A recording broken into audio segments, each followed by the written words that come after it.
الرحمن الرحیم اللہم صل علی سیدنا و حبیبنا و مولانا محمد معدن الجود والکرم وعلی آلہ و صحبہ وبارک وسلم۔ احباب ذی وقار، اللہ پاک کے فضل اور رسول پاک صلی اللہ علیہ وآلہ وسلم کی نظر رحمت سے مجھے اور آپ کو نماز فجر با جماعت ادا کرنے سے نوازا گیا۔ اللہ کریم ہم سب کی حاضری کو درجہ قبولیت عطا فرمائے۔ آج کا عنوان ہے نبی کریم صلی اللہ علیہ وسلم کی پیاری سنت خوشبو کا استعمال کرنا۔ خوشبو کا استعمال کرنا ایک درست عمل ہے، اور خوشبو کے استعمال سے بندے کے جو تاثرات ہیں وہ لوگوں پر اچھے پڑتے ہیں۔ خاص کر آج کل کے دنوں میں اگر بندے نے خوشبو کا استعمال کیا ہے تو اس کے جسم سے پسینے کی گھن نہیں آئے گی۔ خوشبو کے استعمال کا کوئی وقت نہیں ہے، جب چاہے جس مقام پہ چاہے خوشبو کا استعمال کیا جا سکتا ہے۔ البتہ خوشبوئیں لگانے میں اتنا مصروف نہیں بندے کو ہو جانا چاہیے کہ ہر وقت ہی بندہ خوشبو لگاتا رہے اور کوئی کام ہی نہیں ہے، منٹ کے بعد تھوڑی دیر کے بعد خوشبو لگانا شروع کر دے۔ اس کی وجہ سے یعنی بار بار خوشبو لگانے کی وجہ سے بندے کی عبادات کے اندر اور حقوق العباد کے معاملہ میں بندے سے غفلت واقع ہو سکتی ہے۔ کوئی بھی چیز ہے نا اسلام کے اندر، تو اس کے اندر میانہ روی کو ہونا بہت ضروری ہے۔ جب بہت ہی زیادہ کم استعمال کریں گے پھر بھی کام خراب ہے، جب اس کام کو بہت زیادہ کریں گے پھر بھی کام خراب ہے۔ اسلام میانہ روی کا تقاضا کرتا ہے۔ حضرت انس بن مالک رضی اللہ تعالی عنہ بیان کرتے ہیں کہ نبی کریم صلی اللہ علیہ وآلہ وسلم کے پاس ایک کپی تھی، یوں سمجھ لیں ایک شیشی تھی، تو حضور صلی اللہ علیہ وآلہ وسلم اس سے خوشبو نکال کر لگایا کرتے۔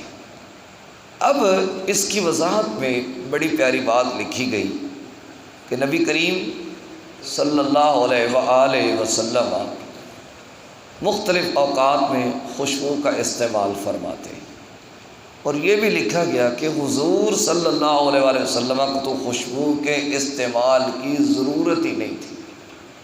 حضور علیہ الصلوۃ والسلام کے جسم سے ہمیشہ کے لیے خوشبو آتی رہتی، اور جس جگہ سے جس گلی اور محلے سے نبی کریم صلی اللہ علیہ وسلم گزر جاتے تو وہاں سے خوشبو کے حلے آنا شروع ہو جاتے۔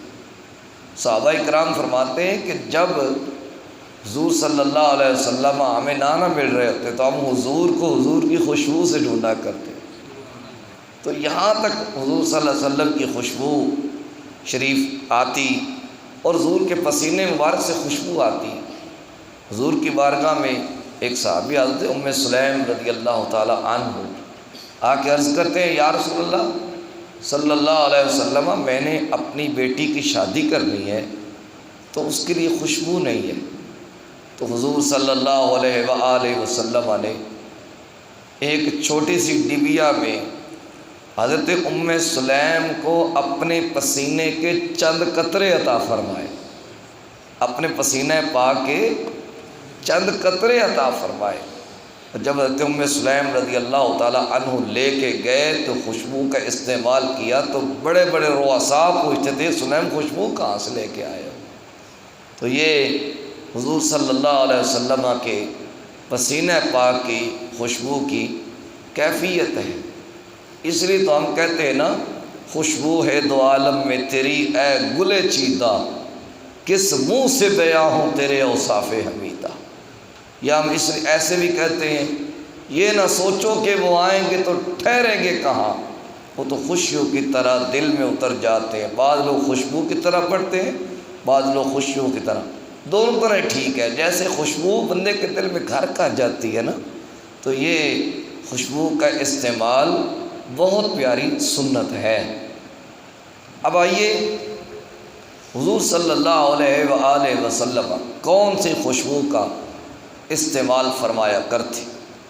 حضرت محمد بن علی رضی اللہ تعالی عنہ بیان کرتے کہ میں نے حضرت ام المومنین سیدہ طیبہ طاہرہ عائشہ الصدیقہ رضی اللہ تعالی عنہا سے سوال کیا، کیا حضور صلی اللہ علیہ وسلم خوشبو کا استعمال فرمایا کرتے؟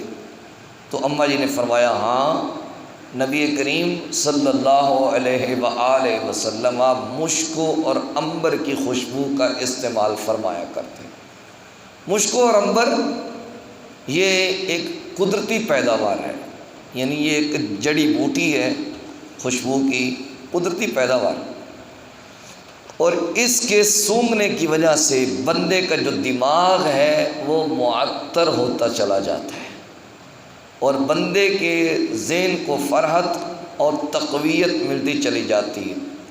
اور نبی کریم صلی اللہ علیہ وآلہ وسلم نے جو خوشبو استعمال فرمائی ہے، یہ حضور نے تعلیم امت کے لیے، حضور کو تو خوشبو کی ضرورت نہیں تھی، حضور کو تو خوشبو کی ضرورت نہیں تھی، تعلیم امت کے لیے، امت کو بتلانے کے لیے کہ خوشبو کا استعمال کرنا ہے۔ خوشبو کا استعمال جب بھی کریں، کوئی بھی خوشبو لگائیں، کوئی بھی خوشبو لگائیں، تو اس میں یہ نیت کر لیں کہ یہ خوشبو کا استعمال نبی کریم صلی اللہ علیہ وآلہ وسلم کی سنت پاک ہے، تو یقیناً اس سنت کو زندہ کرنے کا ثواب ضرور میسر آئے گا۔ میں یہاں سے تھوڑی سی وضاحت کرنا چاہتا ہوں کہ بعض لوگ یہ کہتے ہیں کہ اگر پرفیوم کا استعمال کیا جائے تو نماز نہیں ہوتی۔ یہ بالکل ایسی کوئی بات نہیں ہے۔ دیکھیں، شریعت کا ایک اصول ہے، نجاست کی دو قسمیں ہیں، نجاست غلیظہ اور نجاست خفیفہ۔ روزوں میں ہم نے تفصیل سے ڈسکس کیا تھا۔ نجاست غلیظہ میں پیشاب، خون، منی، اس جیسی دوسری چیزیں آتی ہیں، شراب۔ اگر یہ 1 درہم کے برابر کپڑے پر لگی ہوئی ہوں، کتنی؟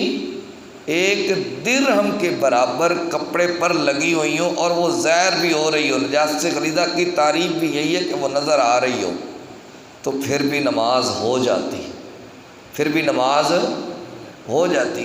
اب رہا معاملہ کہ جناب یہ پرفیوم میں الکوہل کا استعمال ہوتا ہے، تو چونکہ جو الکوہل ہے اس سے شراب بنتی، لہذا یہ حرام ہے۔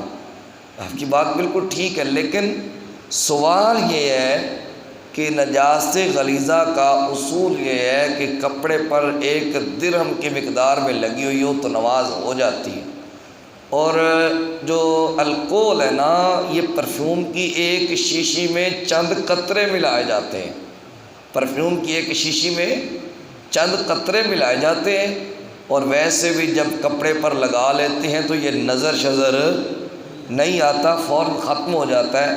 لہذا یہ کہنا کہ پرفیوم لگانے سے نماز نہیں ہوتی، ایسی کوئی صورتحال نہیں ہے۔ پرفیوم کے استعمال سے نماز ہو جاتی ہے، اور میں خود بھی پرفیوم کا بھی استعمال کرتا ہوں، عطر کا بھی استعمال کرتا ہوں۔ یہ تو پھر ہر بندے کا اپنا اپنا تقویٰ ہوتا ہے۔ بہرحال جہاں تک مسئلے کی بات ہے کہ پرفیوم کے استعمال سے نماز ہو جاتی ہے۔ اللہ کریم ہمیں دین متین کے مزاج کو سمجھنے کی توفیق عطا کرے، نبی کریم صلی اللہ علیہ وسلم کی سنتوں کو زندہ کرنے کی توفیق عطا فرمائے۔ صلی اللہ تعالی علی حبیبہ الاعلیٰ سید الانبیاء محمد وآلہ وصحبہ اجمعین برحمتک یا ارحم الراحمین۔